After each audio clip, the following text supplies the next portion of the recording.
Okay आज का जो हमारा क्लासिकल मैकेनिक का टॉपिक है वो integrals of the motion and conservative law है। ये टॉपिक जो है हम कर रहे हैं क्लासिकल मैकेनिक्स बाय टी.एल. चाओ की बुक से। और जो हमारा ये मेरे पास जो है आई थिंक इसका फ़र्स्ट एडिशन है। और जो है मैं फ़र्स्ट एडिशन और सेकंड एडिशन जो थोड़ा अपडेटेड है उन दोनों से जो है वो जो पॉइंट्स हैं वो लूँगी, क्योंकि ये जो मेरे पास बुक है फ़र्स्ट एडिशन की इसमें कुछ जो है वो गलतियां हैं। और इनका जो अपडेटेड एडिशन है जो आपको सॉफ्ट में आराम से मिल जाता है सेकंड एडिशन, उसमें आपके पास इन्होंने कुछ मिस्टेक्स जो फर्स्ट एडिशन में हैं वो इन्होंने सॉल्व की हुई हैं। तो सबसे पहला बाकी सारे टॉपिक्स हम पिछले कर चुके हुए थे, तो इसलिए अब हम जो टॉपिक स्टार्ट करने वाले हैं वो हमारे पास है integrals of the motion and conservative laws. और जो आपके पास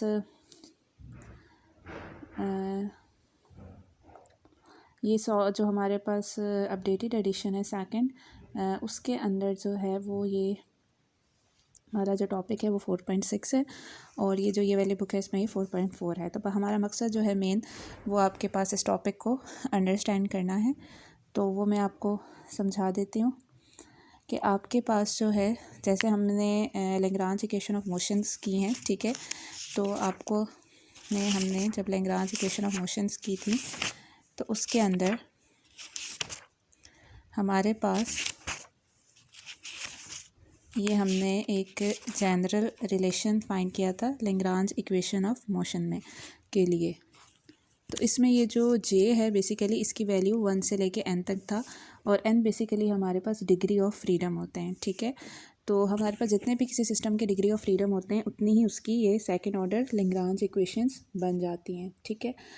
तो आपके पास ये जो सेकंड ऑर्डर लैग्रांज इक्वेशन है ये किस पे डिपेंड कर रही है, number of degree of freedom पे। तो अब क्योंकि ये सेकंड ऑर्डर डिफरेंशियल इक्वेशन है तो ऑब्वियसली इनकी जो सोल्यूशन है उनके अंदर दो कांस्टेंट ऑफ इंटीग्रेशन आते हैं। और आपको पता है कि कांस्टेंट ऑफ इंटीग्रेशन आपको डिटरमिन करने के लिए इनिशियल वैल्यूज़ चाहिए होती हैं। और क्योंकि हम लोगों के पास ये इक्वेशन जनरलाइज कोऑर्डिनेट के फॉर्म में होती है तो हमारे पास जो इनिशियल कंडीशंस होती हैं वो भी generalize coordinate and generalize velocity Q dot की फॉर्म, जनरलाइज कोऑर्डिनेट क्यू और जनरलाइज वेलोसिटी क्यू डॉट की फॉर्म में होती है। समटाइम्स हमारे पास जो है वो कुछ फंक्शंस ऐसे होते हैं जिनको सॉल्व करना आसान होता है लेकिन हमेशा ऐसे नहीं होता। तो बहुत से प्रॉब्लम्स ऐसे भी होते हैं कि वो बहुत या तो बहुत ज़्यादा कॉम्प्लेक्स होते हैं जिनको सॉल्व करना बहुत ज़्यादा मुश्किल होता है या हम उसे कम्प्लीटली सॉल्व नहीं कर सकते। तो आपके पास लेकिन फिर भी हमारे पास एक फॉर्चुनेटली हमारे पास जो है बहुत सारी इन्फॉर्मेशन हमें एक चीज़ है जिससे हमें बहुत सारी इन्फॉर्मेशन मिल जाती हैं हमारे सिस्टम के बारे में, वो उसको हम कहते हैं first integral of the motion. और ये समटाइम्स ये आपको इतनी अच्छी इन्फॉर्मेशन दे देता है कि इसकी जो है इसके अंदर लोगों को ज़्यादा इंटरेस्ट होता है और इसकी इम्पोर्टेंस ज़्यादा होती है as compare to the generalize coordinates and generalize velocity, ठीक है। और ये जो हमारे पास इंटीग्रल ऑफ मोशन होता है इसकी जो first integral of the motion होता है इसकी जो फॉर्म होती है वो आपके पास ये इस किस्म की फॉर्म होती है जिसमें आपके पास कोई फंक्शन f है जो क्यूज़ और क्यू डॉट और टाइम का फंक्शन है और उसकी वैल्यू जो है वो आपके पास कांस्टेंट होती है। तो इसको हम इंटीग्रल ऑफ द मोशन कहते हैं और इसकी value through out the motion of the system constant रहती है और सिर्फ initial condition of the system पे डिपेंड करती है। जितने भी कंजर्वेटिव लॉज हैं जैसे कंजर्वेटिव लॉ ऑफ एनर्जी हो गया, मोमेंटम हो गया, एंगुलर मोमेंटम हो गया, जो हम लोगों ने फॉर्मुलेट किए हुए हैं न्यूटोनियन मैकेनिक्स में, जो हमने फॉर्मुलेट किए हुए न्यूटोनियन मैकेनिक्स के अंदर, तो ये कंजर्वेटिव लॉ हम सब लैग्रांजियन फॉर्मुलिज्म में भी बहुत जनरल और एलिगेंट फैशन में डिड्यूस कर सकते हैं। तो इस प्रोसेस में हम लोग क्या करते हैं कि हमने जो रिलेशन फाइंड करना होता है वो हम लोगों ने कंजर्वेटिव लॉज और सिमेट्री जो होती है सिस्टम की उसके दरमियान में हमने रिलेशन फाइंड करना होता है। तो आपके पास जो है ये जो एसोसिएशन है जिसमें आपके पास सिमेट्री सिस्टम की और जो उससे रिलेटेड कंजर्वेटिव लॉज हैं ये आपके पास जो एसोसिएशन है ये क्लासिकल सिस्टम से काफ़ी ऊपर के, जो ऑलरेडी हम लोग जो क्लासिकल फिज़िक्स में पढ़ चुके हैं उससे थोड़ा सा जो है एक स्टेप आगे का कॉन्सेप्ट है। और इसकी मॉडर्न फिज़िक्स में भी बहुत सारी एप्लीकेशन है, इवन क्वांटम फील्ड थ्योरी के अंदर भी, पार्टिकल फिज़िक्स के अंदर भी। तो जो सिमेट्रीज़ है इसका मतलब ये है कि उसकी स्टडी और लॉज ऑफ नेचर, उससे रिलेटेड जो लॉज ऑफ नेचर है उन सब की जो स्टडी है वो काफ़ी ज़्यादा इम्पॉर्टेंट है। तो फिर उसके बाद जो सबसे इम्पॉर्टेंट चीज़ और न्यू कॉन्सेप्ट जो इस टॉपिक के अंदर आ रहा है वो आपके पास है साइक्लिक और इग्नोरेबल कोऑर्डिनेट्स। साइक्लिक कोऑर्डिनेट्स और उनसे रिलेटेड कंजर्वेटिव थ्योरम। सबसे पहले हम लोग देखते हैं कि साइक्लिक कोऑर्डिनेट्स क्या होते हैं। तो कोऑर्डिनेट्स जो कि हमारे पास एक्सप्लिसिटली किसी भी लैग्रांजियन ऑफ अ सिस्टम में ना अपीयर हो सके, या लैग्रांजियन ऑफ सिस्टम उन कोऑर्डिनेट के ऊपर डिपेंड ना कर रहा हो, उन्हें साइक्लिक या इग्नोरेबल कोऑर्डिनेट्स कहते हैं। ठीक है, तो अब सबसे पहले हम first integral of the motion को एग्जामिन करेंगे जो कि साइक्लिक कोऑर्डिनेट के साथ रिलेट कर रहा है। तो आपके पास ये जो डेफिनेशन है साइक्लिक कोऑर्डिनेट की, कोई जनरल डेफिनेशन नहीं है, different author different definition use करते हैं। अब जैसे यहाँ पे एक लैग्रांजियन लिखा हुआ है, लेट्स सपोज ये लैग्रांजियन जो है वो आपके पास इंडिपेंडेंट है, ये इस पर इंडिपेंडेंट है on the coordinate Q I. ठीक है, क्यू आई पे वो डिपेंड नहीं कर रहा। तो जब हम लैग्रांजियन देखेंगे कि किन किन कोऑर्डिनेट्स पे डिपेंड कर रहा है, तो आप ये देखें कि सब पे डिपेंड कर रहा है, सिर्फ हमने क्यू आई को निकाल दिया, मतलब क्यू आई -1 के बाद क्यू आई नहीं लिखा बल्कि क्यू आई +1 लिख दिया है। ठीक है, इसका मतलब ये है कि जो लैग्रांजियन है उसको जब हम डिफ्रेंशिएट करेंगे with respect to Q I तो वो हमें 0 देगा। और हमें लैग्रांज इक्वेशन से पता है कि d/dt जो होता है वो आपके पास किसके बराबर होता है, d/dt of partial L over partial Q I dot बराबर होता है partial L over partial Q I. ठीक है, तो जैसे आपको ये मैंने यहाँ लिखा है कि दरअसल रिलेशन आपके पास किसके बराबर होता है, इसके बराबर होता है। तो अगर क्यू आई के ऊपर ये लैग्रांजियन डिपेंड नहीं कर रहा तो आपके पास इसकी जो है वो राइट हैंड साइड 0 हो जाएगी। और आपको ये भी पता है कि ये वाली जो चीज़ है ये आपके पास किसके बराबर होती है, ये जनरलाइज मोमेंटम के बराबर होती है। तो partial L over partial Q I dot की जगह आप पी आई लिख देंगे जब, तो आपके पास जो है जब आप उसे पी आई लिख देंगे तो आपके पास जो है वो कौन सा रिलेशन आ जाएगा, ये वाला रिलेशन आएगा, d/dt of P I is equal to 0। इसका मतलब ये है कि rate of change of momentum जो है वो 0 है, तो इट्स मीन कि मोमेंटम जो है वो आपके पास कांस्टेंट है। तो जो कांस्टेंट अल्फ़ा है, तो ये हमारे पास जो कांस्टेंट अल्फ़ा है ये हम एवेलुएट कर सकते हैं फ्रॉम द इनिशियल कंडीशन, और इसे हम कहते हैं first integral of the motion. ठीक है, तो अब हम यहाँ से जनरल कंजर्वेटिव थ्योरम जो है वो फाइंड करेंगे। तो जैसे जनरलाइज मोमेंटम है, जैसे आपके पास जो जनरलाइज मोमेंटम होता है वो किसी न किसी कोऑर्डिनेट के साथ एसोसिएटेड होता है। जैसे आपके पास कोई क्यू आई कोऑर्डिनेट था जिसके ऊपर लैग्रांजियन डिपेंड नहीं कर रहा था, उससे रिलेटेड जो उसका मोमेंटम है हम कहेंगे कि मोमेंटम वो जनरलाइज मोमेंटम है conjugate of cyclic coordinate Q I, जिसके ऊपर लैग्रांज डिपेंड नहीं कर रहा था।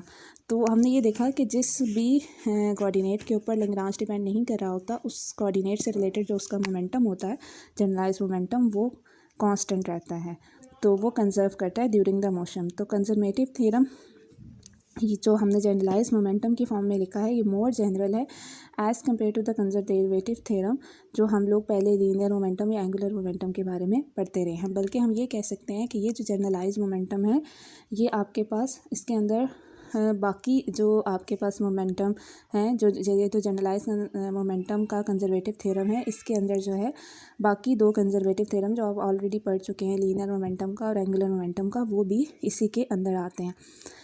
जैसे मिसाल के तौर पे आपके पास Q1 कोई कोऑर्डिनेट है, ठीक है, जो कि आपके पास लैग्रांजियन के अंदर अपीयर नहीं हो रहा। ठीक है, और अगर आप ये देखते हैं कि अगर आप Q1 के अंदर चेंज लाते हैं थोड़ा सा, ठीक है, लेट्स सपोज आपके पास Q1 एक कोऑर्डिनेट है जिसके ऊपर जो है वो आपके पास लैग्रांजियन डिपेंड नहीं कर रहा, और आप कोई स्मॉल चेंज प्रोड्यूस करते हैं अलॉन्ग Q1। ठीक है, तो आपके पास जो है लेट्स सपोज आपके पास Q1 जो है ये जो चेंज है स्मॉल डेल Q1 इन Q1 ये आपके पास करस्पॉन्ड कर रहा है ट्रांसलेशनल मोशन को of a system through a distance along a certain direction. ठीक है, तो लेट्स सपोज आपके पास कोई डायरेक्शन x है जिसके अलॉन्ग जो है वो ट्रांसलेशन को शो कर रहा है। तो जब आप लैग्रांजियन को पार्शियल Q1 डॉट की रिस्पेक्ट से डिफ्रेंशिएट कर रहे हैं तो आपके पास पता है लैग्रांजियन जो है वो आपके पास जब आप उसे डिफ्रेंशिएट करेंगे तो वो आपके पास बराबर होता है kinetic energy plus potential energy के। ठीक है, तो पोटेंशियल एनर्जी प्लस पोज यहाँ पे नहीं है, हमारे पास सिर्फ काइनेटिक एनर्जी है। ठीक है, तो आपके पास इसको हमने काइनेटिक एनर्जी को भी डिफ्रेंशिएट किया with respect to Q1 dot. तो आपके पास जब आप इसे डिफ्रेंशिएट करेंगे with respect to Q1 dot और आपके पास जब आप क्या था यहाँ पे आपके पास हाफ भी आएगा। ऑब्वियसली काइनेटिक एनर्जी है तो यहाँ पे आपके पास हाफ भी आएगा, यहाँ से half sigma I M I X I dot square plus Y I dot square plus Z I dot square. ठीक है, तो ये आपके पास partial over partial Q1 dot. तो आप जब उसे हाफ एम आई, ठीक है, और आपके पास समीशन जो है वो भी आप इस तरह से निकाल लें तो आपके पास X I dot square plus Y I dot square plus Z I dot square को आपने डिफ्रेंशिएट करना है। तो इसको आप इंटीग्रल से बाहर निकाल लें।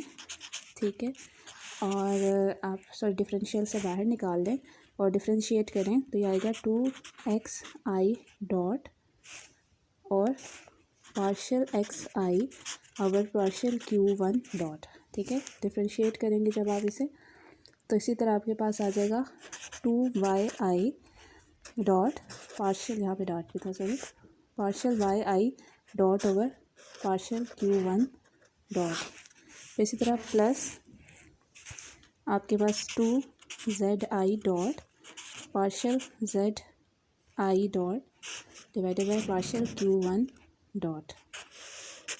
ठीक है, अब ये 2 जो है इससे कॉमन लेके जब ये कैंसिल हो जाएगा, ठीक है, तो आपके पास और ये जो आपके पास है partial xi dot over partial QI dot, इसको आप लिख सकते हैं partial x over partial t divided by partial Q1 over partial t। तो ये किसके बराबर हो जाएगा, partial xi over partial Q1। ठीक है, तो इट्स मीन कि आपके पास ये जितने भी partial xi over partial Q1 है, partial yi over partial Q1 है डॉट और partial zi dot over partial Q1 dot है, इन सब की जगह आपके पास इस तरह से आ जाएगा। मतलब फाइनल फॉर्म आपके पास आ जाएगी half M I sigma I partial xi dot over partial QI plus partial yi dot over partial I नहीं है Q1 है partial Q2 plus partial zi over Q2 नहीं है Q1 है पार्शियल Q1। तो मतलब आपके पास इस टाइप की फॉर्म आ जाएगी।